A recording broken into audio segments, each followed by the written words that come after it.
जय हिंद दोस्तों। उम्मीद है आप सब लोग अच्छे होंगे। आज हम 31 अगस्त 2024 विजन एस न्यूज़ को सिंप्लीफाई करेंगे। कल जो मैंने आपको क्वेश्चंस दिए थे ये इसके आंसर्स हैं। ओनली 2, 1 एंड 3 एंड 1 एंड 3 ये आपके आज के क्वेश्चंस रहेंगे, ये प्रीलिम्स के एंड ये मेंस का। ओके, चलिए शुरू करते हैं। सबसे पहले हमारी न्यूज़ है फिनटेक को लेकर। देखो, फिनटेक नाम से ही हम नाम को तोड़ दो आप। फिन का मतलब फाइनेंशियल और टेक का मतलब टेक्नोलॉजी। तो ऐसी टेक्नोलॉजी जिसके थ्रू हम फाइनेंशियल सर्विसेज को अडॉप्ट कर रहे हैं, यूज़ कर रहे हैं, it is fintech. Okay, example क्या आप लिख सकते हो, तो पेटीएम, फ़ोनपे, बहुत कुछ है। ठीक है, फिनटेक सेक्टर का इंडिया में क्या रेट है भाई? तो अडॉप्शन रेट ऑलमोस्ट 87% है। ग्लोबल ये 67% चल रहा है, तो हम अच्छे हैं। और इसका मेन कारण है जेम ट्रिनिटी, जनधन, आधार, मोबाइल सब हम लिंक करते हैं। जो लिंकेज करना मैंडेटरी था वो, इसके थ्रू क्या हुआ कि जितने भी हमारे डिजिटल ट्रांजेक्शन हो रहे हैं पूरे वर्ल्ड में, उसका 50% शेयर सिर्फ इंडिया से हो रहा है। ये हम बोलते हैं इंडस्ट्री ने 31 बिलियन जितना रिसीव कर लिया है, और जो हमारे स्टार्टअप है वो 500% जितने ग्रो किए हैं पिछले 10 साल में। रोल क्या क्या प्ले कर रहा है भाई फिनटेक सेक्टर इंडिया में, देख लीजिए।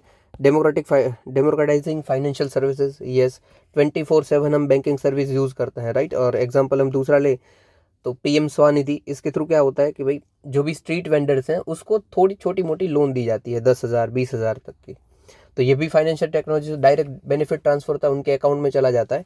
बट हाँ, मैं आपको इसका लूप होल बता दूं, ये मुझे अभी अभी पर्सनली पता चला कि जो स्वनिधि के अंदर पैसे दिए जाते हैं, ये दिए जाते हैं स्ट्रीट वेंडर्स को।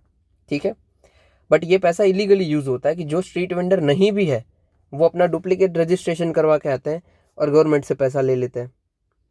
तो ये उसका लूप होल्स है, मुझे रिसेंटली पता चला। और बाकी ठीक है, डेमोक्रेटाइज हो रही है, हमें पता है कि जो चाहे अपनी तरीके से यूज़ करते हैं।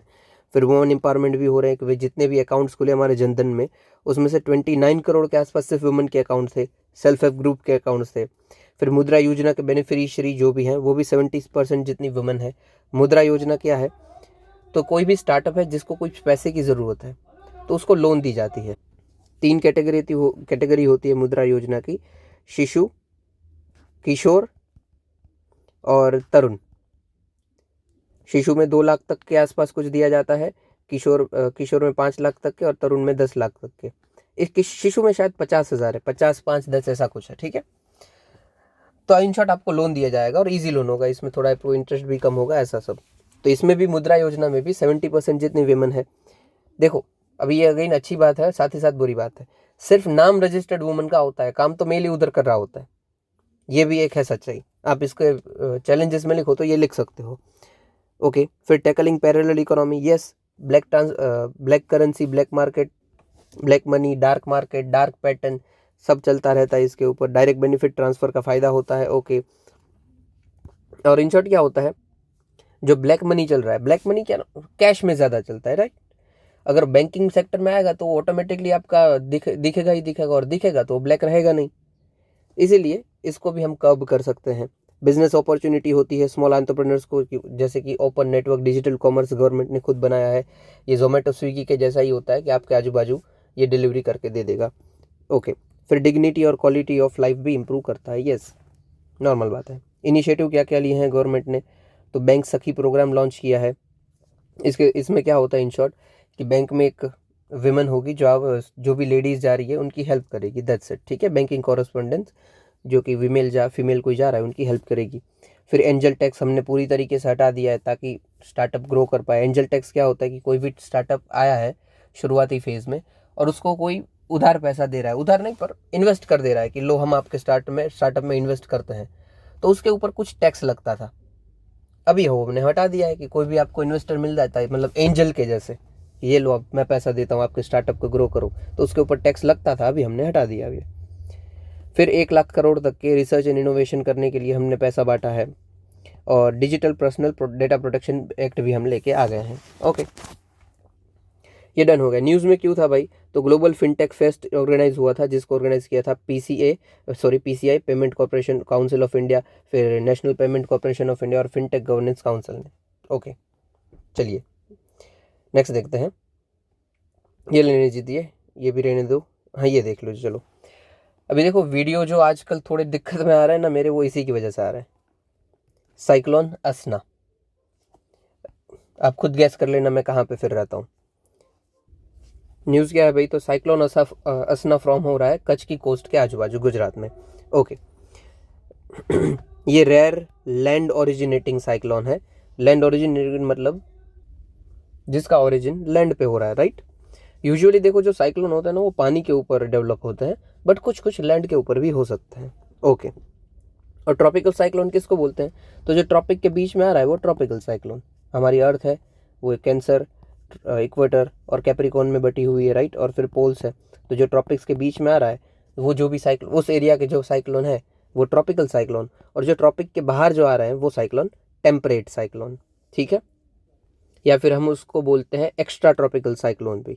यहाँ पे मैं लिख सकता हूँ कि ये जो ट्रॉपिक के बीच में आ रहा है ये वाले साइक्लोन होंगे वो होंगे ट्रॉपिकल, और जो ट्रॉपिक के बाहर आ रहा है ये दो एरियाज में आ रहा है उसको हम बोलेंगे एक्स्ट्रा ट्रॉपिकल, मतलब एक्स्ट्रा ट्रॉपिक के एक्स्ट्रा, एक्स्ट्रा ट्रॉपिकल, या फिर बोलेंगे टेम्परेट, वो टेम्परेट रीजन में आएगा, ठीक है। चलिए आगे देखते हैं।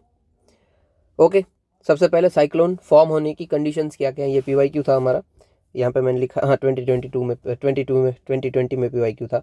सबसे पहला तो जो टेम्परेचर है वो 27 सेल्सियस के आजू बाजू हो जाना चाहिए। फिर जो कोरियोलिस फोर्स है वो प्रेजेंस होनी चाहिए। वर्टिकल विंड का वेरिएशन होना चाहिए, वर्टिकल मतलब ऊपर नीचे वाली विंड, ठीक है। और लो प्रेशर होना मैंडेटरी है, बस नॉर्मल, ठीक है। चलो आगे देखते हैं ट्रॉपिकल साइक्लोन क्या होता है भाई। तो rapidly rotating storm that begins over tropical ocean. Okay, usually ocean पे डेवलप होते हैं इसलिए इसकी डेफिनेशन ऐसी है। तो भाई गोल गोल ऐसे जो विंड घूम रहे हैं वो ट्रॉपिकल साइक्लोन है, दैट्स इट। दो तरह कैसे होते हैं, एक्स्ट्रा ट्रॉपिकल और ट्रॉपिकल, मैंने बता दिया आपको यहाँ पे पहले ही। इसको अलग अलग नामों से बोला जाता है, जैसे कि साउथ चाइना सी और जापान के बाजू टाइफून बोला जाता है, हरिकेन्स बोला जाता है इसको, कैरेबियन और अटलांटिक ओशन के आजू बाजू। वेस्ट अफ्रीका वाले उनको टोर्नाडो बोलते हैं और USA में भी बोला जाता है, और ऑस्ट्रेलिया के बाजू विलीज बोला जाता है। ओके, ठीक है। अभी ये कैसे ओरिजिन होता है ना वो भी मैं समझाता हूँ, देख लीजिए। ये पहले डिटेल देख लेते हैं। इंडिया के अंदर क्या है भाई, तो 10% ऑफ पूरे वर्ल्ड का एरिया है वो हमारे यहाँ पे एक्सपोज्ड है साइक्लोन के लिए। हमारे यहाँ पे बे ऑफ बंगाल में ज़्यादा साइक्लोन आते हैं देन अरेबियन सी, ये भी शायद क्वेश्चन में था, PYQ में था। फिर मोर फ्रीक्वेंट होते हैं वेस्टर्न कोस्ट, अभी अभी ऐसा हो रहा है क्लाइमेट चेंज की वजह से कि अभी अभी वेस्टर्न कोस्ट में ज़्यादा आ रहे हैं, क्योंकि अरेबियन ओशन जो है, अरेबियन सी, वो ज़्यादा गर्म हो रहा है इंडियन ओशन का लेफ्ट से बाजू। ओके, अभी ये साइक्लोन बनता कैसे वो समझ लीजिए। ये डीप डिप्रेशन जो बोला, डीप डिप्रेशन क्या है सब समझ लेते हैं। देखो ये सरफेस है पूरा का पूरा, ये गर्म हो रहा है धीरे धीरे धीरे धीरे, ठीक है। सनलाइट पूरे दिन इसके ऊपर पड़ी और ये एरिया एकदम गर्म हो गया। अभी गर्म होगा तो क्या होगा कि हल्के से हवा ऊपर उड़ती जाएगी, ठीक है, ऊपर उठती जाएगी। और हवा अगर ऊपर उठ रही है ना, तो जो ये एरिया है, ये वाला बीच का एरिया, ये तो अभी खाली हो गया ना। 3D में इमेजिन करना, इस एरिया में तो अभी कुछ हवा है ही नहीं। तो इस हवा को फिल करने के लिए जो ठंडा एरिया होगा उधर से यहाँ पे हवा आएगी, ठीक है। हवा हमेशा मूव करती है high pressure to low pressure, और ये गर्म एरिया है जहाँ से हवा ऊपर उठ रही है, मतलब कि ये लो प्रेशर है यहाँ पे।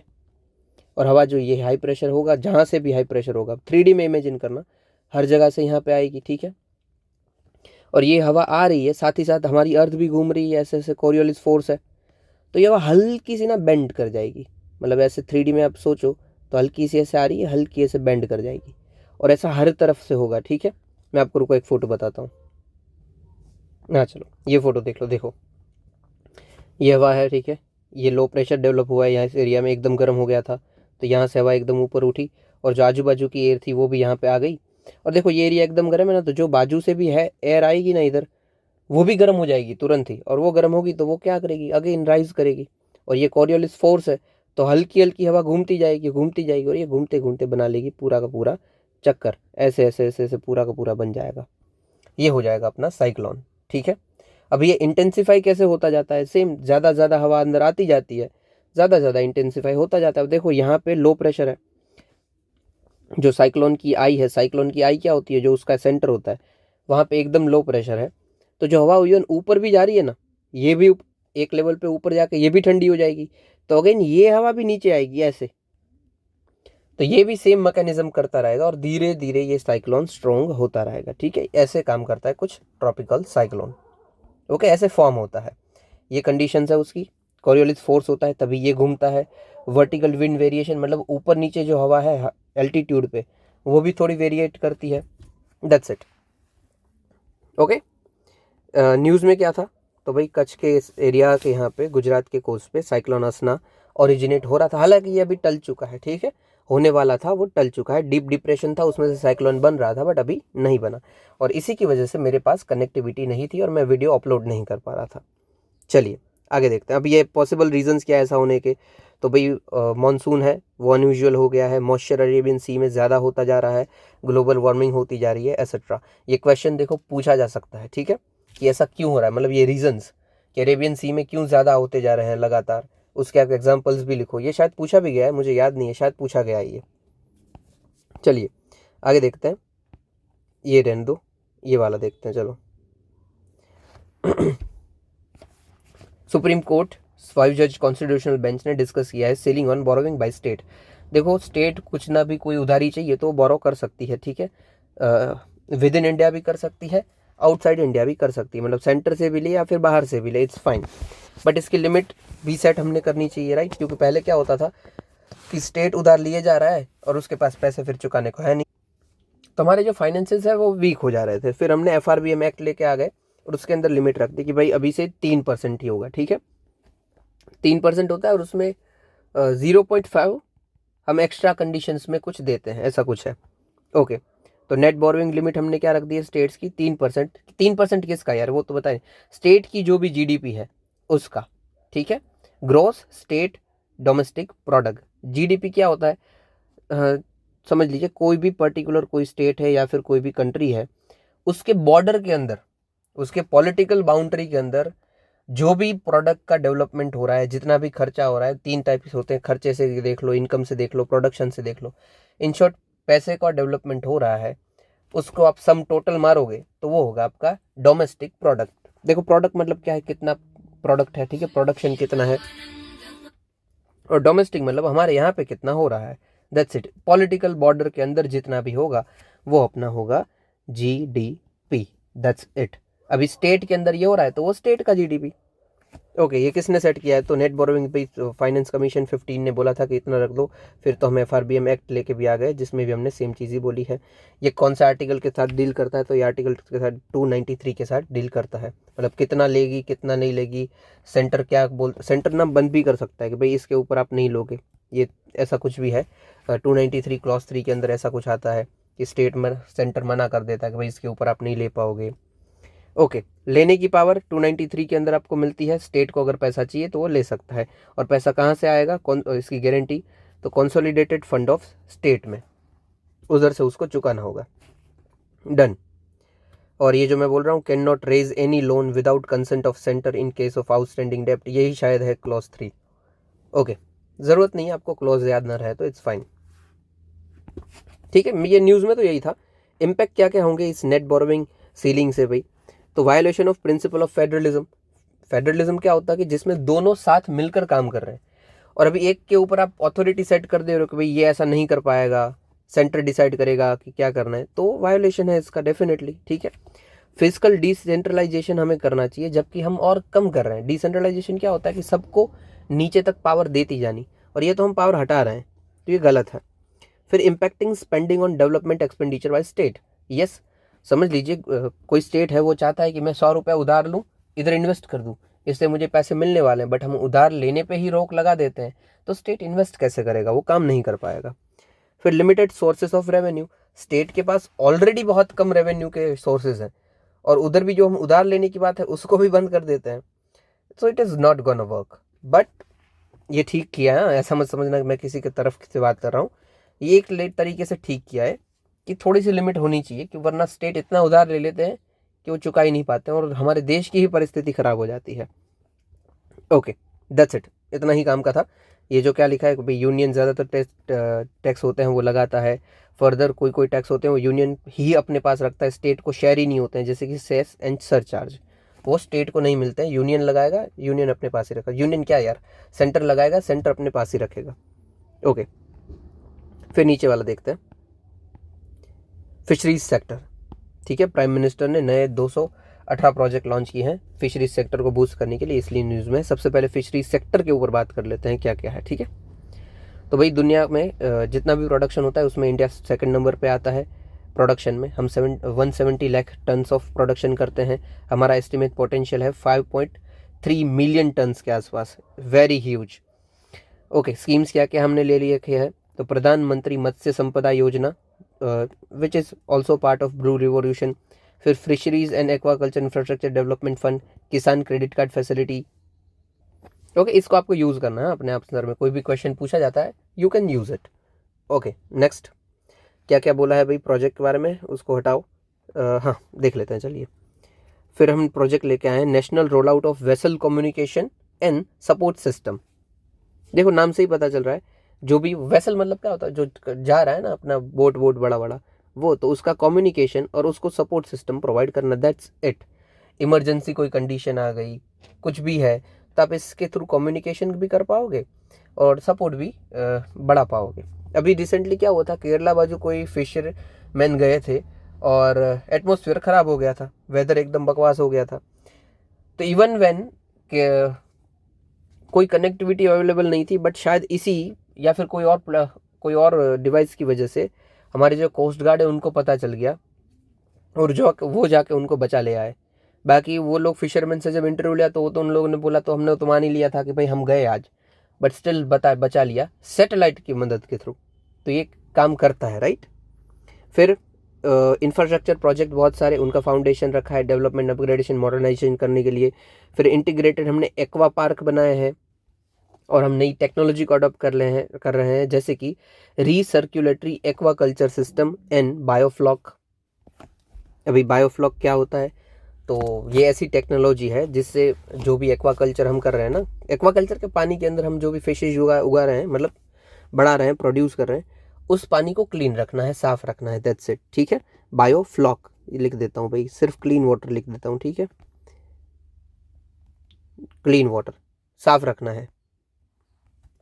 ओके, एक्वा पार्क किससे इंट्रोड्यूस हुए थे, जो हम एक्वा पार्क की बात करें तो यही मत्स्य संपदा योजना के थ्रू इंट्रोड्यूस हुए थे। ओके, और ये RAS है, रिसर्कुलेटरी एक्वाकल्चर सिस्टम। इसमें हम मैकेनिकल और बायोलॉजिकल फिल्टर्स का यूज़ करते हैं। और बायोफ्लॉक है, वो एनवायरमेंटली फ्रेंडली एक्वाकल्चर टेक्निक है, in situ micro organism production. Okay okay,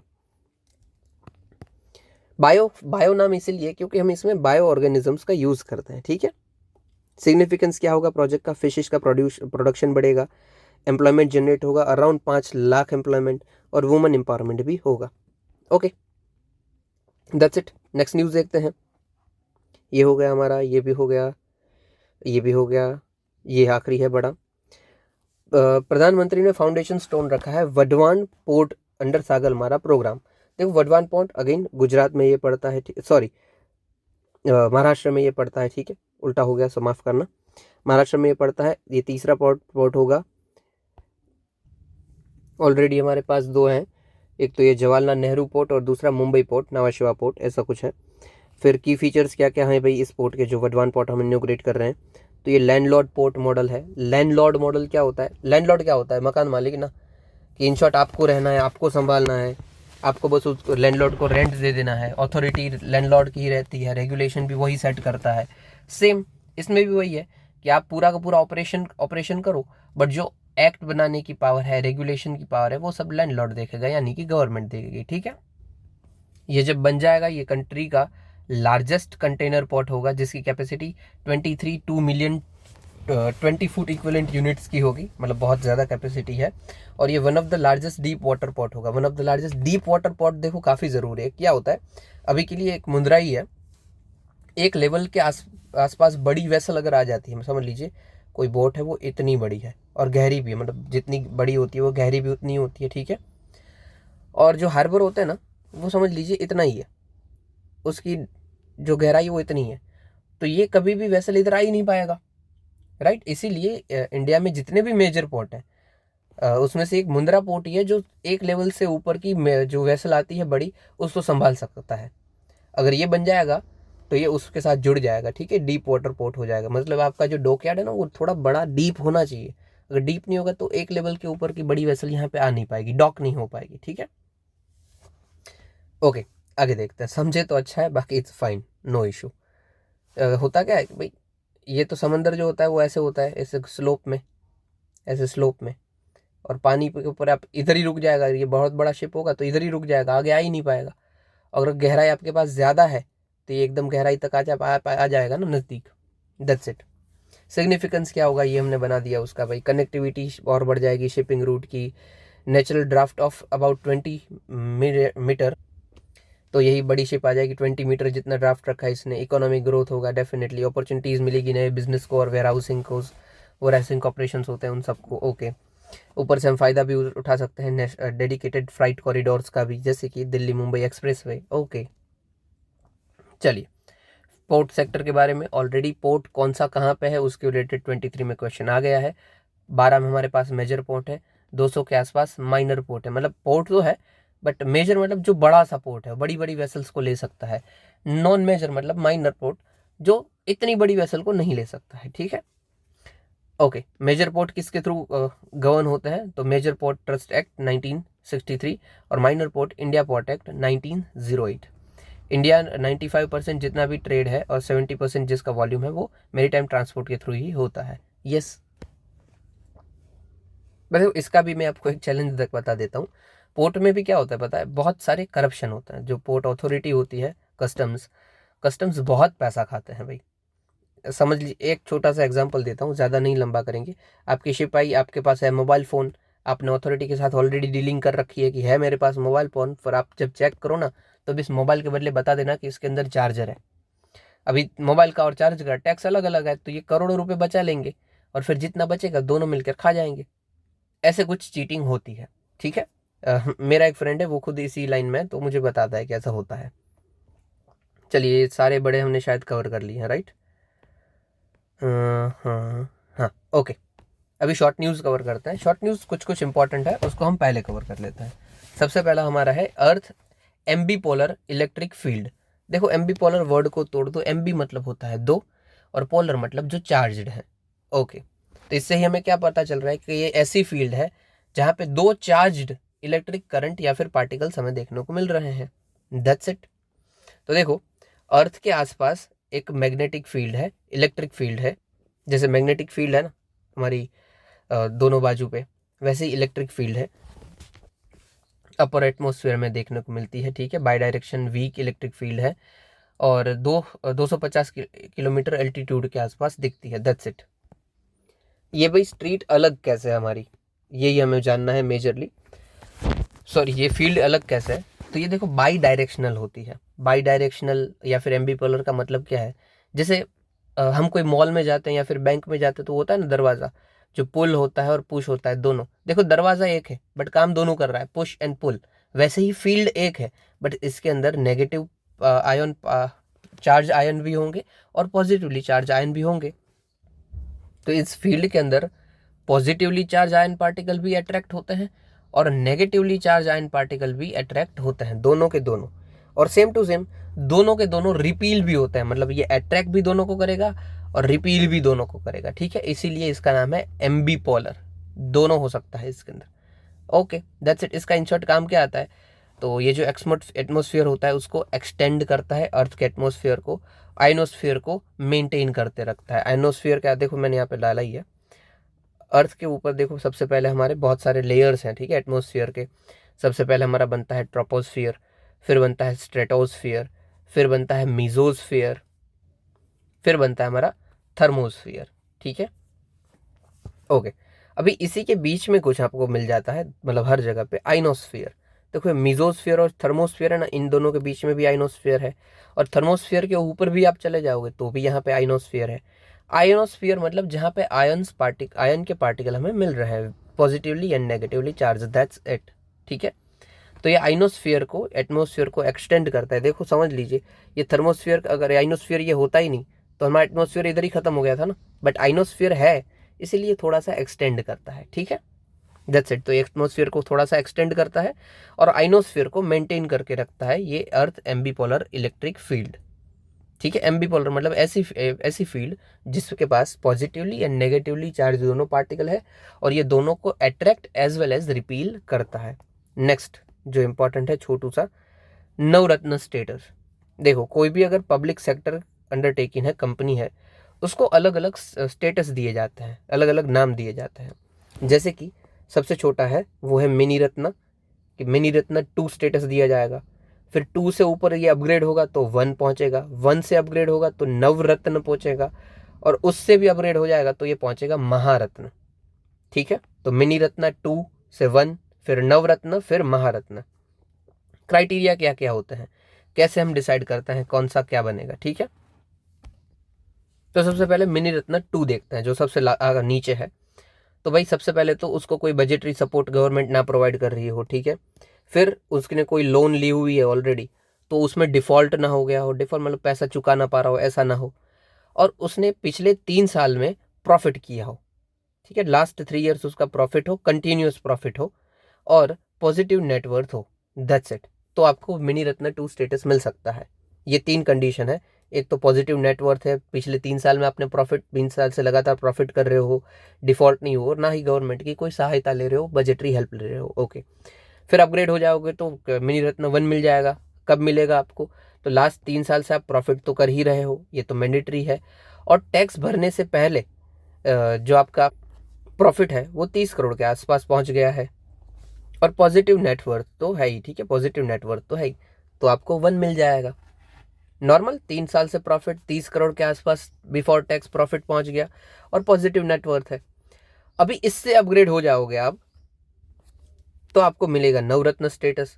नवरत्न के लिए क्या चाहिए आपको, तो आपको मिनी रत्न 1 की कैटेगरी तो ऑलरेडी मिली हुई है, और उसमें भी आप शेड्यूल 1 में आते हो, ए में आते हो, जिसमें आपको रेटिंग दी गई है एक्सेलेंट या फिर वेरी गुड जैसी, बहुत अच्छा काम आप कर रहे हो।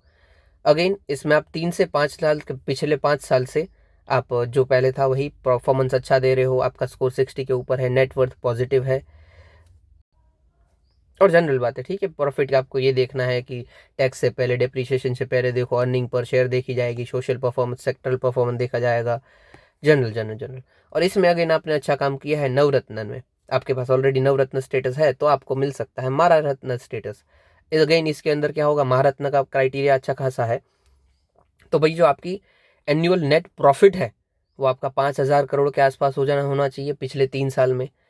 फिर आपका जो नेट वर्थ है वो 15,000 करोड़ के आसपास होनी चाहिए पिछले 3 साल में, और जो आपका टर्न हो रहा है वो 25,000 के आसपास होना चाहिए पिछले 3 साल में। मतलब पिछले 3 साल में आपका प्रॉफिट 5,000 करोड़, आपका नेटवर्थ 15,000 करोड़, आपका टर्नओवर 25,000 करोड़ के आसपास होना चाहिए, ठीक है। और दूसरा क्राइटेरिया, आपके पास ग्लोबल प्रेजेंस होनी चाहिए इंटरनेशनली, कि आपके पास ग्लोबली भी आप कुछ कामकाज करते हो, दैट्स इट। और एट लास्ट सेबी में रजिस्ट्रेशन करवाओ, तो आपको मिल जाएगा महारत्न स्टेटस।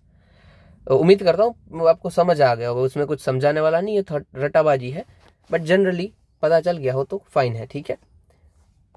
चलो, न्यूज़ में क्यों था भाई, तो नवरत्न स्टेटस प्राप्त हुआ था किसको भाई, RailTel corporation, solar energy corporation, Sutlej जल विद्युत और नेशनल हाइड्रोइलेक्ट्रिक पावर कॉर्पोरेशन। याद रखने की ज़रूरत नहीं है, चलेगा। नवरत्न स्टेटस कब मिलता है, तो मिनी रत्न 1 शेड्यूल ए में आप ऑलरेडी हो, एक्सीलेंट वेरी गुड रेटिंग मिली हुई है, हमने पिछले में देख लिया। और 3 में से लास्ट 5 ईयर में ये रेटिंग चाहिए, हमने देख लिया।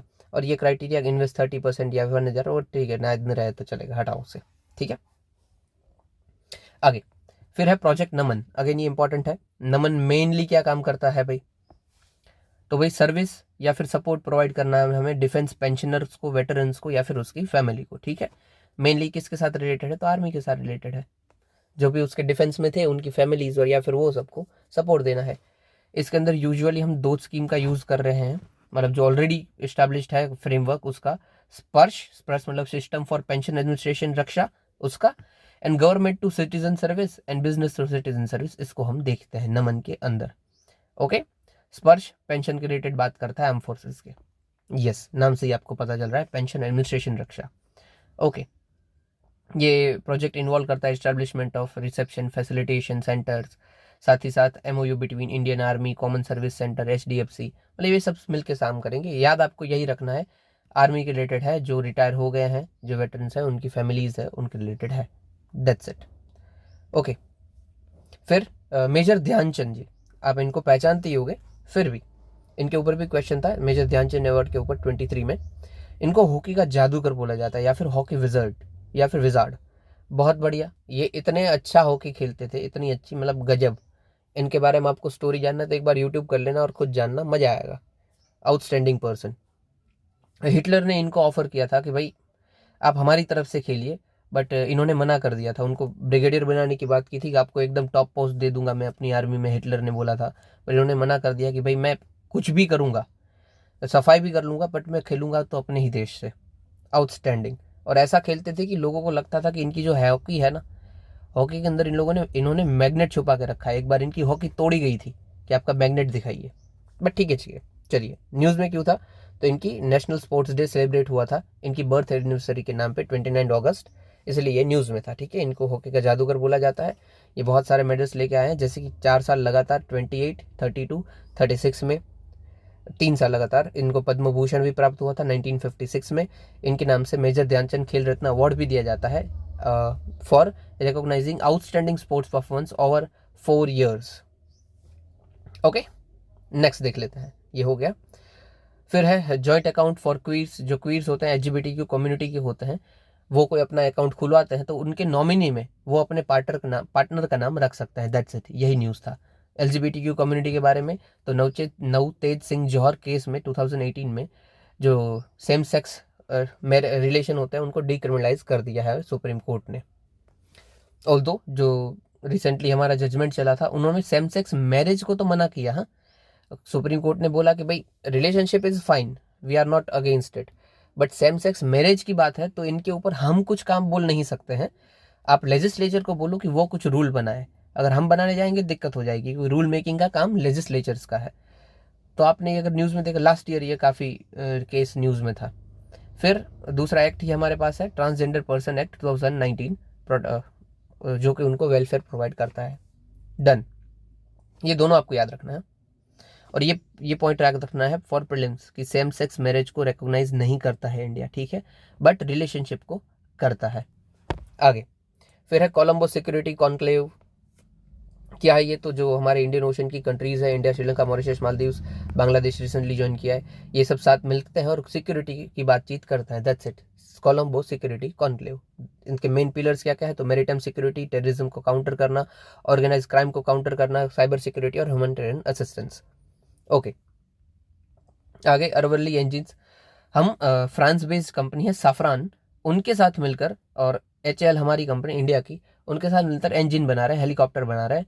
और हेलीकॉप्टर का नाम है साफ हल। देखो, साफरान इनका साफ का पहला साफ, और हमारा HAL का HL, ठीक है। तो साफ हल हेलीकॉप्टर हम बना रहे हैं, सफल। उसी के अंदर जो इंजन लगेगा वो होगा अरवल्ली इंजन्स। ये मल्टी रोल हेलीकॉप्टर बनेगा, deck based multi role helicopter होगा, नॉर्मल हटा ये, ठीक है। फिर मलेशिया के साथ हमारी बातचीत हुई टूरिज्म को लेकर। दैट्स इट, हमारे यहाँ पे बहुत सारे टाइप के टूरिज्म है, medical tourism, business tourism, eco tourism, इन सब को हमें और बढ़ाना है। मलेशिया